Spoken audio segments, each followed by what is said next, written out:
J'ai fait un sondage, puis j'ai ajouté plusieurs questions dans le sondage, plusieurs types de questions. Ça fait que je vais vous montrer les différents types de questions possibles dans le Forms qui est dans Office 365. Ça fait que si je fais nouveau, on peut choisir choix, qui est les choix multiples. On peut avoir des choix numéro 1, 2, 3, ajouter d'autres options si on veut. Puis on peut ajouter une option autre si on veut. Je vais vous montrer, moi, dans quel sens que je l'ai utilisé. Il peut avoir plusieurs réponses. Ça veut dire qu'on pourrait en cocher plus qu'une. Ça fait que si on veut plusieurs réponses, il faut choisir ça comme de cette façon ici. Puis, on peut rendre la question obligatoire. Ça fait que quand la question est obligatoire, vous allez voir qu'il y a une petite étoile qui se place à côté. Ça fait que je vais vous montrer comment j'ai utilisé cette question-là, moi, dans mon sondage.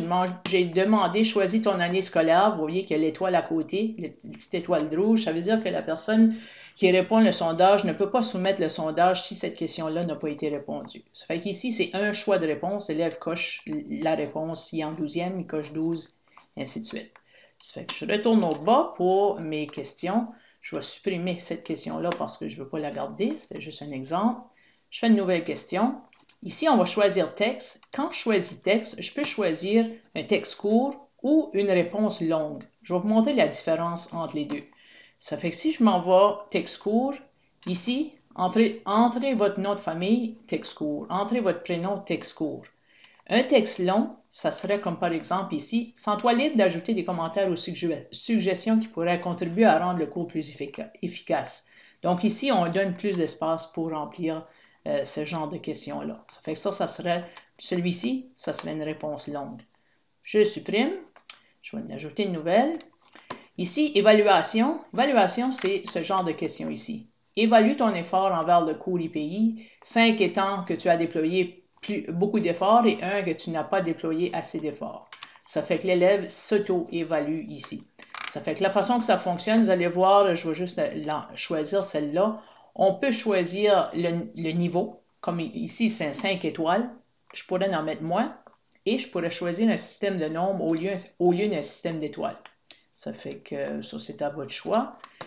Je vais supprimer. On va voir quel autre type de questions qu'on peut placer. Des dates. On peut demander des dates. Comme par exemple, moi ici, je demande la date qui a commencé son semestre. Puis, entre la date du début du semestre, entre la date du début du cours. Puis ici, je dis entre la date du fin du cours. Entre la date de la fin du cours. Donc, je voulais savoir si l'élève avait fini son cours à l'intérieur d'un semestre, s'il avait pris tout le semestre pour finir son cours ou s'il avait dépassé le semestre.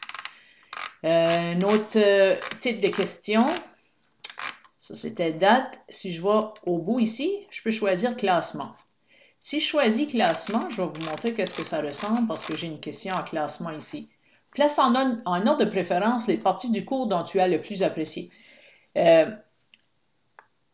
La première est donc celle que tu as le plus aimée et la dernière est celle dont tu as le moins aimé. Donc, il peut déplacer. Il prend juste le bloc puis il glisse numéro 1, numéro 2. Ça fait que ça, c'est juste un déplacement de bloc. Ça fait que ça, c'est des classements. Je vais aller voir l'autre, un Linkert. Un Linkert, là, c'est ce genre de question ici. J'en ai un là, puis j'en ai un ici. Évalue la qualité de l'enseignement. Ça fait que je place en désaccord, plutôt en désaccord, plus ou moins en accord, plutôt en accord, puis en accord. Le cours est organisé afin que je puisse avancer à mon rythme. Ça fait que l'élève coche ce qui a rapport à chaque énoncé qu'il y a là. Ça fait que ça, c'est un Linkert. Un autre type, j'ai téléversement de fichiers. Téléversement de fichiers, ça serait comme par exemple si on a un formulaire puis on veut faire téléverser par exemple une photo de l'utilisateur. Si on a un formulaire puis on doit ramasser de l'information sur cette personne-là, on peut lui demander de télécharger justement une photo. Net Promoter Score, ça c'est ce genre de question ici. Ça c'est si je recommande le cours à un autre élève ou un ami. Puis ensuite, des sections. Moi, je n'ai ajouté des sections dans mon formulaire ici. Ça fait que, bon, vous voyez ici, je suis à section 2. La première section, c'est surtout pour l'évaluation de l'enseignement. Puis, la deuxième section, c'est les méthodes de travail surtout. Ça fait que moi, j'ai placé le sondage en deux sections. Que ça donne quand l'élève remplit le sondage? Il ne voit pas vraiment une grande différence. Ça fait, vous voyez ici que mes questions se suivent. J'ai pas d'espace. J'ai pas d'espace comme ici. Vous voyez qu'il y a un espace entre les deux sections. Quand il arrive à cette question ici, là, il voit un bouton qui dit suivant ou next. Puis là, il va à l'autre section. Mais pour passer d'une question à l'autre, il défile juste. Ça fait que si jamais on voulait voir comme plus de sections, ben, il arriverait à un moment donné, s'il change de section, il voit le bouton suivant, puis là, il peut changer de section. Ça fait que moi, j'ai placé des sections, mais je veux dire, c'est pas obligatoire de placer des sections. Une autre chose qu'on peut placer, c'est des sous-titres. Je vais vous montrer ici comment j'ai utilisé les sous-titres. Vous voyez ici, j'ai mis entre la date du début du cours, puis j'ai marqué probablement 2000, ben c'est ça, le 3 septembre 2019 ou le 1er février 2019. Ça fait que c'était un ou l'autre pour qu'ils puissent répondre au sondage ici. Je vais vous montrer comment j'ai fait pour placer ça, ce sous-titre-là. C'est que quand on est dans la question, on peut cliquer les trois petits points ici, puis choisir sous-titre. Ça fait qu'ici, vous voyez qu'il est coché sous-titre. Ça fait qu'il ajoute une case de cette façon-là quand il y a un sous-titre. Ça fait que je vais juste le faire ici, nouveau, puis je vais faire, je vais en faire une de texte, puis je vais ajouter un sous-titre. OK? Sous-titre, ça veut dire qu'il y a la question que je peux poser, puis ensuite un sous-titre. Ça fait que ça, c'est une autre possibilité. Ensuite, j'ai ajouté aussi un genre de classement ici, une restriction. Tu as terminé le cours en combien de semestres? Ça fait que moi, tu voyais que ça met ici, le nombre doit être compris entre 0 et 4. Ça fait qu'en cliquant ici, moi, ce que j'ai fait, c'est que j'ai venu ici, puis j'ai choisi restriction. En choisissant, ben là, je viens de l'enlever, là. En choisissant de restriction, je dois choisir que le nombre doit être compris, ben c'est ça que moi j'avais choisi, le nombre doit être compris entre 0 et 4. Mais il y a d'autres options ici. Ça fait qu'on peut choisir qu'est-ce qui va mieux pour notre question. Ça fait que ça empêche d'avoir des réponses qui sont... si quelqu'un a mal compris la question, là, au moins ici, ça peut le filtrer vers une bonne réponse. Une autre chose qu'on peut faire, c'est que moi ici, je vais demander, dans mon questionnaire, je demande, as-tu complété le cours IPI? Si l'élève n'a pas complété le cours IPI puis est en train de remplir le sondage, je ne veux pas qu'il évalue la qualité de son enseignement. Ça fait que pour moi, j'ai mis un embranchement ici. Ça fait que j'ai choisi la question 3, puis j'ai cliqué les trois petits points qu'il y a dans le coin ici, puis j'ai choisi embranchement.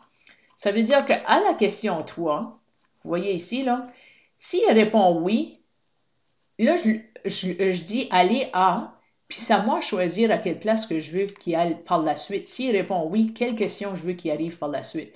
Moi, je veux qu'il aille à la question 4. Mais s'il répond non, je veux qu'il s'en aille à la section 2 dans méthode de travail. Je ne veux pas qu'il évalue la qualité de l'enseignement, je veux qu'il évalue ses méthodes de travail s'il n'a pas terminé le cours encore. Ça fait que ça, c'est des embranchements. Puis par la suite, après je vais juste sortir d'embranchement ici. Par la suite, avec les trois petits points, dans les paramètres, c'est là qu'on choisit quel genre de sondage qu'on veut faire. Est-ce qu'on veut que toutes les personnes qui ont le lien peuvent répondre? Est-ce on veut que ce soit juste les membres de notre organisation? Ça veut dire qu'ici, est-ce que je veux enregistrer le nom ou je veux que ça reste anonyme? Ça fait que ça, c'est toutes des décisions qu'il faut faire. On va accepter les réponses. On peut mettre une date de début puis une date de fin du sondage où le sondage va être actif. On peut mélanger les questions.